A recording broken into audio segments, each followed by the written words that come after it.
Lecteur, lectrice, lectrice, bonjour, gracieuse Robert en ligne, l'autrice hybride pour te faire lire et pas que ses livres. Donc aujourd'hui, comme tu le constates, si tu as l'habitude de voir mes chroniques, je porte un nouveau chapeau qui est réalisé par Custom Tam, la créatrice dont je fais la promotion régulièrement dans les salons puisque je porte un chapeau qu'elle avait personnalisé avec la Jacqueline. Et donc là, j'ai craqué mon porte-monnaie. J'en ai acheté des nouveaux et donc voici celui-là et le côté haut de forme m'a vraiment plu et je me suis dit tiens, je vais l'acheter en plus des autres sur lesquels j'avais craqué, donc je vais pouvoir te donner le baromètre des lectures, n'est-ce pas? En te réalisant une nouvelle chronique. Alors celui-ci date aussi d'un bon moment. Ça s'appelle Des vacances inoubliables de Madeleine Wickham, qui est plus connue sous le nom de Sophie Kinsella, avec L'accro du shopping. Et donc il a été publié aux éditions Piment, donc les éditions de France Loisirs. Je cherche à chaque fois parce que moi je connais Belgique Loisirs en Belgique, une entreprise qui a fermé depuis. Et c'est ma troisième prise. Donc j'ai un peu l'impression de me répéter parce que j'ai tellement bégayé et tout que j'ai recommencé. Donc ce livre ne date pas d'hier, mais ce matin je lisais un post d'Olivier Gay qui parlait d'un de ses livres qui est sorti il y a 6 ans et qui connaît maintenant un grand succès et qui continue à être beaucoup lu. Donc pourquoi ce livre des vacances inoubliables ne connaîtrait pas un nouveau succès ou une poussée de vente? Peut-être par ma chronique, pourquoi pas, j'en serais ravie si je te fais lire ce livre. C'est une histoire qui est fort sympa, une petite lecture doudou comme ça pendant les vacances, un petit week-end. Et je vais tenter de te lire le résumé. Ça a été l'origine de ma coupure tout à l'heure pour recommencer parce que le résumé, j'arrive pas à l'agrandir. Et comme je suis vieille, j'ai un peu de mal à lire. Donc je vais tenter de le faire comme ça, mais en le tenant, tu sais, voilà, je lis comme ça, quoi. Oui, je viens de prendre 20 ans dans les dents. Donc, le résumé. Lorsque Richard propose à ses amis Chloé et Philippe de partir de partir avec leurs 2 fils se reposer dans sa somptueuse villa en Andalousie, c'est l'euphorie. Seulement Gérard avait juste oublié de préciser un petit détail. Ils vont devoir cohabiter avec un autre couple et leurs 2 filles et une extravagante baby-sitter aux multiples piercings. Adieu sieste au soleil et farniente. La rencontre entre Amanda et Hugh Staton, aussi sophistiquée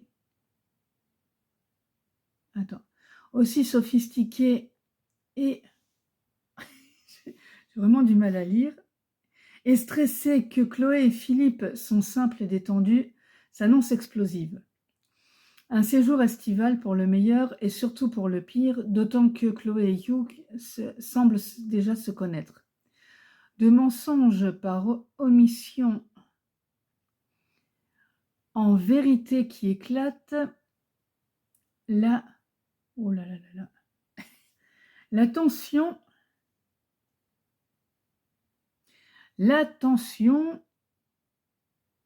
monte peu à peu et les vacances de rêve menacent de tourner au cauchemar. Youhou, j'ai réussi à le lire à peu près correctement. Ça m'apprendra à prendre le résumé sur un autre support que sur la tablette. Par contre, dans ma vidéo précédente où c'était encore plus poussif, si il y avait moyen, je disais que le format des éditions Piment, c'était un livre de poche. Et donc, ça s'emmenait facilement dans la valise pour partir en week-end ou autre, avant que la précieuse Kobo n'arrive avec ses résumés minuscules à lire. C'est quand même un concept. Alors, au niveau du développement, ce qui est très sympa, c'est qu'on a différents points de vue. Parce qu'on a un narrateur omniscient, comme on dit, c'est-à-dire que la narratrice, en l'occurrence ici, va raconter l'histoire selon le personnage qui va voir la scène. Et notamment, nous avons notre gentille babysitter à multiples piercings. Je ne sais plus comment elle s'appelle. Purée, je viens de trouver le résumé comme ça, quoi. Et j'ai pas, je suis désolée, j'ai pas envie de recommencer.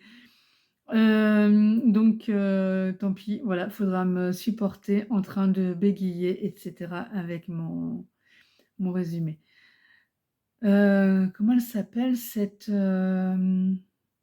babysitter? Attends, on a Chloé, ça c'est... Et attends,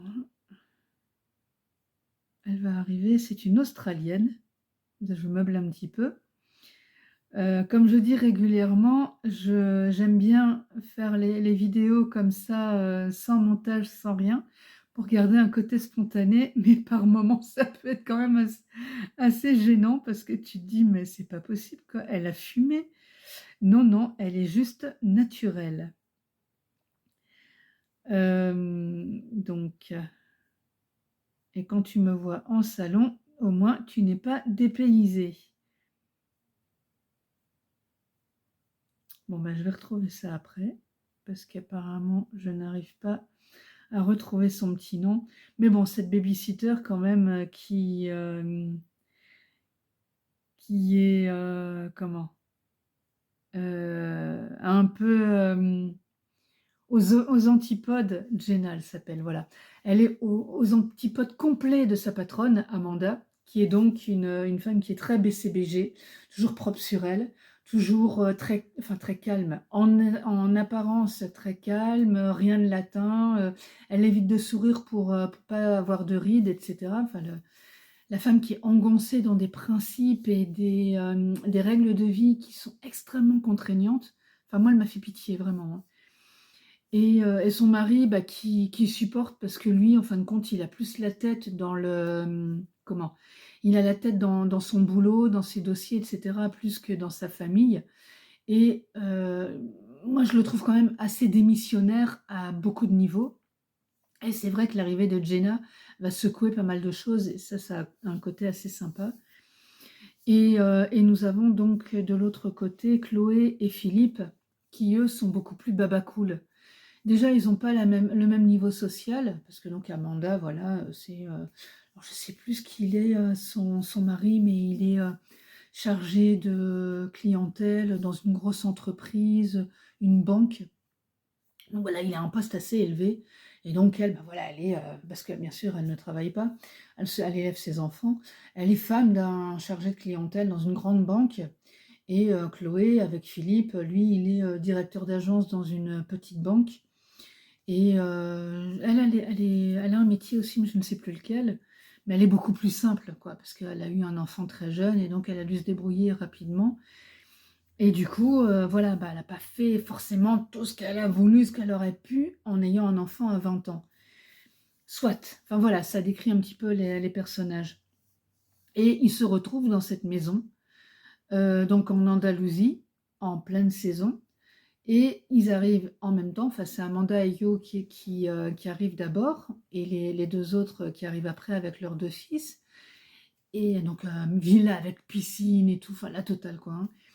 Et donc bah, ceux qui arrivent, je crois que c'est Amanda qui dit bah, on va aller chercher un hôtel, et comme ça on va aller passer nos vacances ailleurs, tranquillement. Et il y en a un qui leur dit, mais à ce moment-là, il y a plus de place nulle part. Les hôtels sont bondés. C'est pas le moment d'aller chercher un hôtel à la dernière minute, quoi. Vous êtes en Espagne, les mecs, hein. Donc, ils décident bah, de se séparer un petit peu la maison, qui est extrêmement grande, et puis un peu d'avoir des moments d'occupation des lieux, même si Jenna propose de faire à manger pour tout le monde, comme ça pour que tout le monde soit ensemble et qu'ils puissent passer quand même des vacances agréables sans forcément se marcher l'un sur l'autre. Alors, on a cette situation qui est super intéressante parce que on a déjà deux mondes qui se confrontent, pour commencer, et on voit vraiment les grosses différences et les différences de vie et les différences de philosophie de vie. C'était vraiment sympa. Parce que justement, Amanda et Hugh quand ils partent, normalement, c'est dans un hôtel all inclusive, et comme ça, ils vont à la piscine, ils se laissent porter. Ils ont deux filles qui sont quand même relativement jeunes. Bah, les deux filles on s'occupe d'elles et tout, et eux, ils peuvent se détendre pendant une quinzaine de jours, tranquillement en vacances. De l'autre côté, on est plus sur des vacances en famille, où on profite pour passer des moments ensemble, etc. Et pour tout comme ça, on a vraiment les deux opposés. Et on a Jenna au milieu, la babysitter qui est très cool, australienne, qui essaye un peu de ménager la chèvre et le chou et de montrer que on peut passer des vacances sympas tous ensemble sans forcément se prendre la tête. Et donc, au niveau de la construction de l'histoire, j'ai trouvé ça vraiment bien amené. Surtout quand on a la grande révélation qui arrive quand même relativement vite, dont je n'ai pas encore parlé. Pas Amanda, moi au début j'ai cru que c'était Amanda qui connaissait Philippe et qui avait eu une aventure particulière, pas forcément une aventure amoureuse ou une liaison, mais qui avait vécu quelque chose avec Philippe, et pas du tout, non, c'est l'inverse. C'est Chloé et Hugh qui ont eu une aventure. Donc je pense que je ne vais pas trop spoiler l'histoire en disant qu'ils ont eu vraiment une histoire d'amour, et que le fait de se retrouver comme ça 20 ans plus tard va réveiller et révéler des choses. Alors, je ne vais pas rentrer dans les détails parce que je te laisse le plaisir de le découvrir dans le livre, mais j'ai trouvé ça déjà très bien traité. J'étais pas forcément très fan de l'accro du shopping, mais comme j'ai dit pour un autre livre, là je m'étais dit tiens, on va voir ce qu'elle nous propose dans cette histoire-là, parce que bon, l'accro du shopping, c'est réservé à un public. C'est une femme qui a un certain point de vue et tout. Moi, j'ai pas accroché, mais c'est pas pour autant que je ne vais pas forcément accrocher un autre livre de cette autrice. Et j'ai bien fait de le lire parce que j'ai vraiment beaucoup apprécié. Donc déjà, le vocabulaire est bien choisi, c'est vraiment très sympa. Et les thématiques, comme je disais, sont aussi assez fortes. La thématique de la famille, la thématique de la nana complètement extérieure en la personne de Jenna qui arrive dans deux familles qui ont chacune leurs problèmes et qui va essayer un peu de dénouer les choses plus ou moins volontairement, parce que par moments, c'est pas forcément le meilleur moment pour parler. Et puis, le souvenir de l'amour perdu. C'est-à-dire, voilà, on s'est aimé il y a 20 ans, ok. Est-ce qu'on vit sur nos souvenirs? Est-ce qu'il y a encore des sentiments? Est-ce que, comment dire ça? Est-ce qu'on est... euh, je cherche mes mots parce que, voilà, il y a par moments des amours de jeunesse qui reviennent comme ça. Et puis, soit vraiment, oui, on arrive à raviver cette flamme qui était peut-être pas complètement éteinte et qui repart dans un beau feu de joie. Et l'amour revient et voilà, on refait un bout de chemin ensemble. Il y a des moments où le feu va s'éteindre très vite parce qu'on va s'apercevoir que oui, depuis 20 ans, on a changé et qu'on n'est plus les mêmes personnes du tout, et que peut-être que les raisons pour lesquelles on s'était séparés à l'époque étaient valables, et que voilà, il n'y a rien à raviver, il faut juste faire le deuil de l'histoire et basta. Ou alors on va vivre quelques années ensemble et finalement ça va s'arrêter pour une raison X ou Y. Enfin voilà, il y a vraiment cette thématique-là qui est très forte, parce que justement, voilà, les deux déjà, Hugh et Chloé, ne vont pas réagir du tout de la même manière. Et il y a une autre histoire derrière aussi dont je ne veux pas parler parce que j'ai vraiment pas envie de spoiler l'histoire. Juste 2 secondes. Voilà, mais bon, il y a aussi une histoire sous-jacente parce que le copain qui les a fait venir dans cette ville-là avait une idée cachée. Mais voilà, comme je disais, je ne vais pas tout raconter. On va découvrir, alors qu'il n'arrive qu'à la fin de l'histoire, que c'est quelqu'un qui aime beaucoup jouer avec les gens et leurs sentiments. Et cette, comment dire? Le fait que les 2 couples se retrouvent dans la même maison au même moment n'était pas du tout innocent. Par contre, il y a une partie qu'ils ne savaient pas forcément. Donc attends, hem,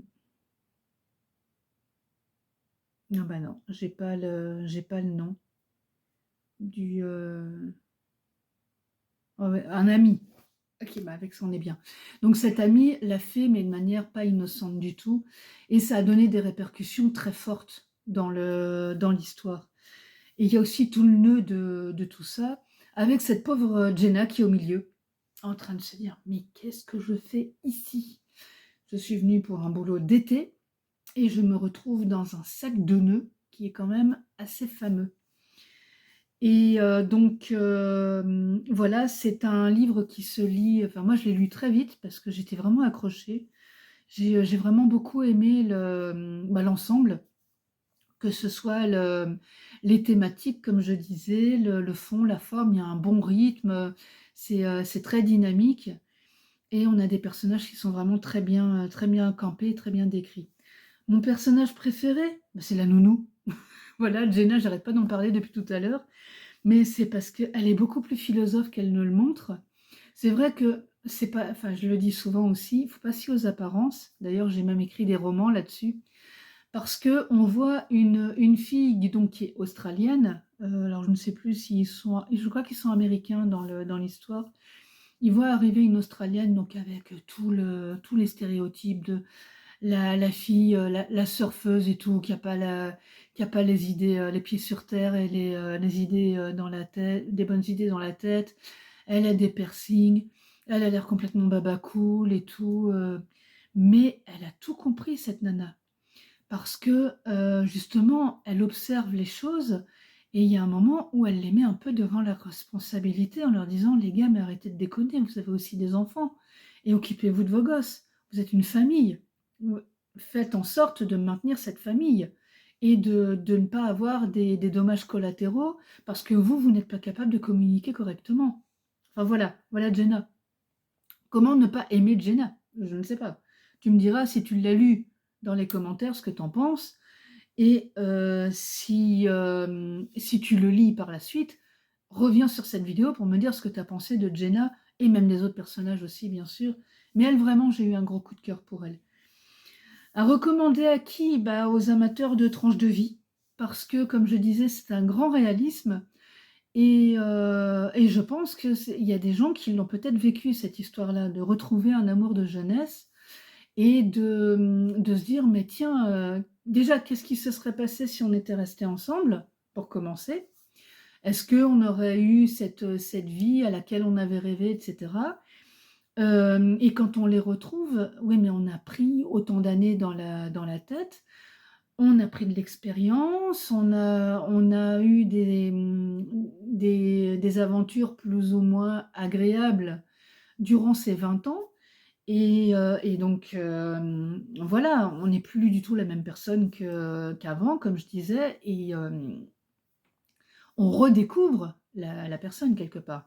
Enfin moi je l'ai vécu d'une autre manière en retrouvant comme ça quelqu'un, de qui j'étais très, très proche à une époque et quand on s'est, revus, bah, on s'est revus avec nos conjoints respectifs et voilà, ça a été différent parce que les conjoints, eux, ne se connaissaient pas.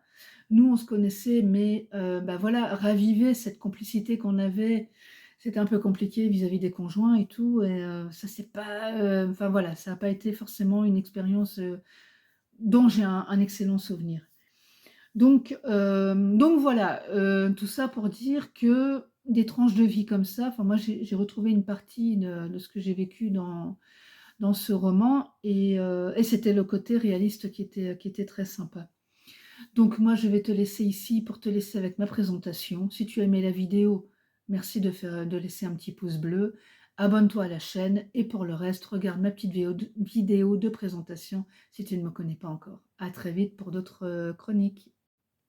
Alors maintenant que tu as regardé ma chronique, je vais quand même me présenter, Gracieuse Robert, l'autrice.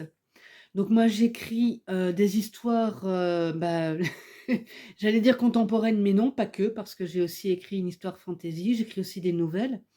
Donc je suis plutôt une autrice slasheuse, c'est-à-dire que je vais écrire des romans, des nouvelles, des lettres, des histoires courtes, des histoires longues, avec des thématiques quand même que j'estime assez fortes.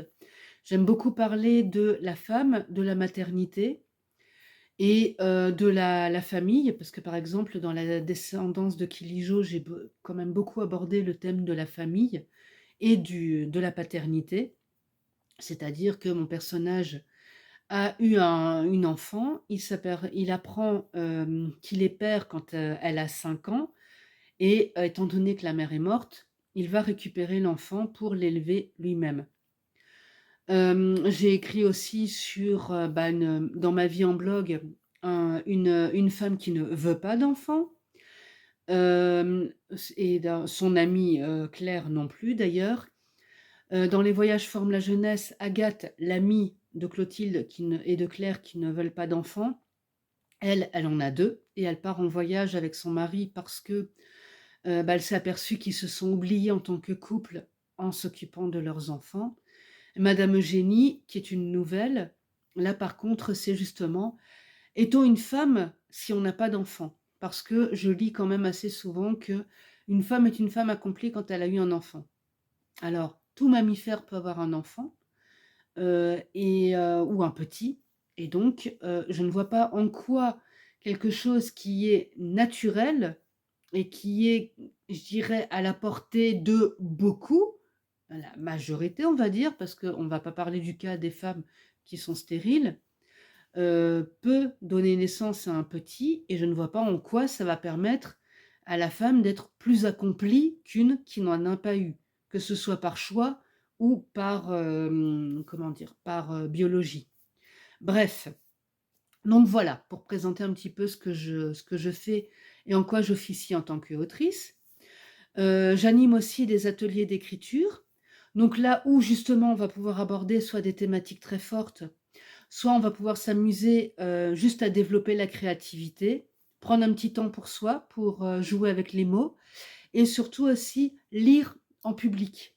Parce que, pareil, en discutant avec les gens, il y en a beaucoup qui écrivent ou qui n'osent pas écrire parce qu'ils se disent ils intéressent personne, ou qui ont peur de recevoir le retour de quelqu'un.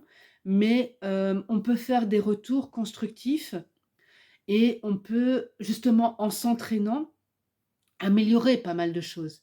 Parce qu'il faut arrêter de s'imaginer que on va directement écrire un texte comme ça, il est fabuleux, paf paf, il est imprimable et on y va, quoi. Non, un texte, ça se travaille, et puis, en écrivant, c'est en écrivant qu'on devient écrivain. En forgeant, on devient forgeron, en écrivant, on devient écrivain, et en écrivant régulièrement comme ça, on va être de plus en plus, performant. On va avoir moins de mal à trouver ses mots, on va pouvoir faire un texte plus facilement, trouver ses idées plus facilement, et on n'est pas obligé d'écrire un roman de 300 pages au premier coup, hein. On peut très bien écrire un petit texte de 10 lignes, voir un petit peu ce que ça donne, et passer ensuite en montant en longueur ou en thématique, ou voilà, c'est, la thématique des ateliers, c'est ça. C'est vraiment d'accompagner dans l'écriture et de voir après jusqu'où la personne veut aller en atelier. Pour l'instant, je préfère animer des ateliers en groupe. On ne sait pas ce que je ferai par la suite. L'avenir nous le dira. De toute manière, tout est sur mon site que je mets en description. Et donc pour les chroniques, alors ça c'est pour les auteurs, qu'ils soient édités ou auto-édités.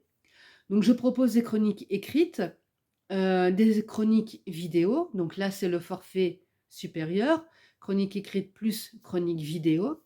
Et on a le forfait premium, c'est-à-dire chronique écrite, vidéo et interview de l'auteur.